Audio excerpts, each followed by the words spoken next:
Get ready for the transcription of 80 words per minute. 3, 2, 1, start.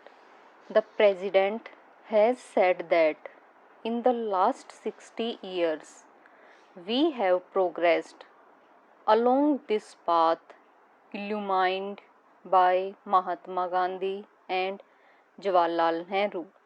We shall adhere to it, come what may, with the determination and courage instilled in us by Sonia Gandhi. In my opinion, this is the time for all of us, whether belonging to that side or this side, irrespective of party affiliations, to dedicate ourselves to these basic fundamentals of our Constitution. If we do that, we will be a united India. Not only will we command respect in the Committee of Nations, but the foundations will be such that nobody on the earth will be able to do any harm to us.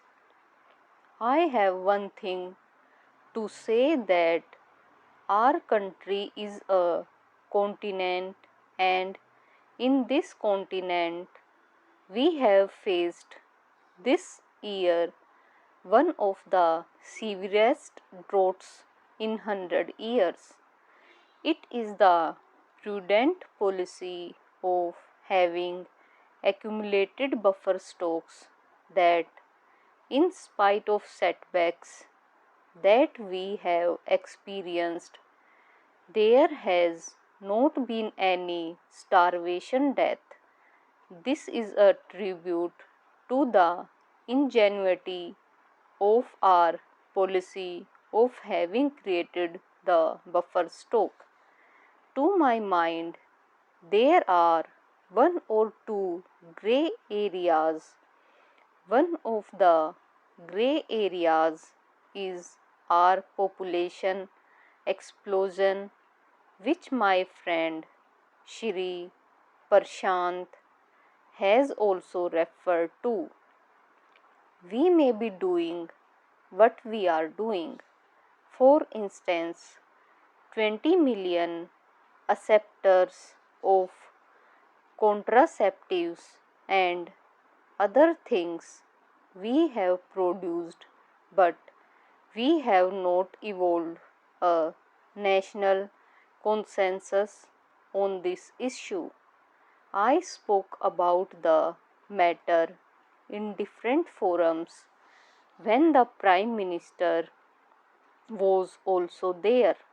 I told him that a national consensus on family welfare program must be evolved. I also told him that you have been calling meetings of the opposition parties quite often on different issues, but to my mind, the most important issue for which an all party meeting should be convened is to evolve a national policy on population. In spite of our all round economic development, it all gets nullified by the population explosion. We have not done much in this direction. I had the privilege of going to China, and I saw how they are progressing in this regard. It is true that there have been many occasions which undue advantage has been taken by one party or the other in the implementation of this program. That is why I want national consensus on family planning. Sir, I go to the next area, and that is with regard to agriculture.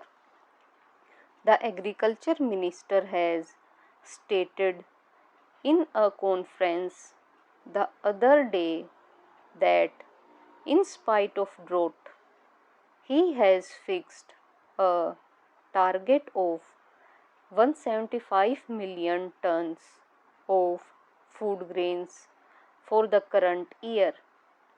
That is a good idea, but the important thing to which the President has referred is the need of increase in the production of oil seeds, and to this I add pulses.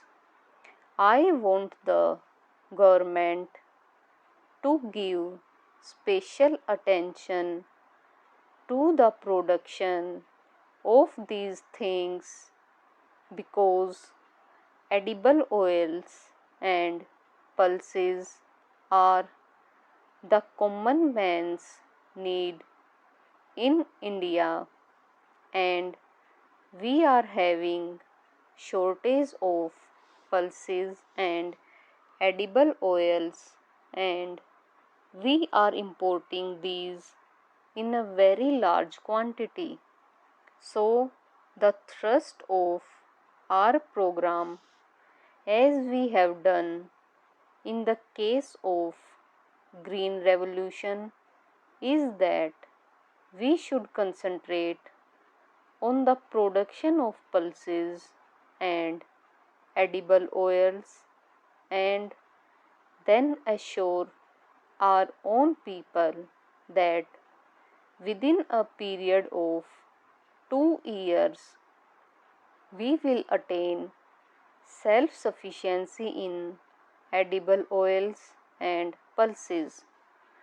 The next point is with regard to public sector. There is no doubt that the public sector occupies a commanding height, and it has occupied commanding heights in our mixed economy. But the problem of accountability of public sector has not been done to the desired extent. I submit, sir, that for this purpose, the program implementation ministry is helping the public sector undertakings with regard to any difficulties that they face. In that ministry, on or before 5th of every month, they get a report from the particular undertaking with regard to the difficulties that they face in manufacturing or marketing or finance or any other thing, and the program implementation ministry sees to it that these difficulties are removed. But a new thinking has come to the heads of these public sector undertakings, that is by sending the report on the 5th of every month, they pass on the buck to the program implementation ministry, and they forget about what they have written. This attitude has to be changed.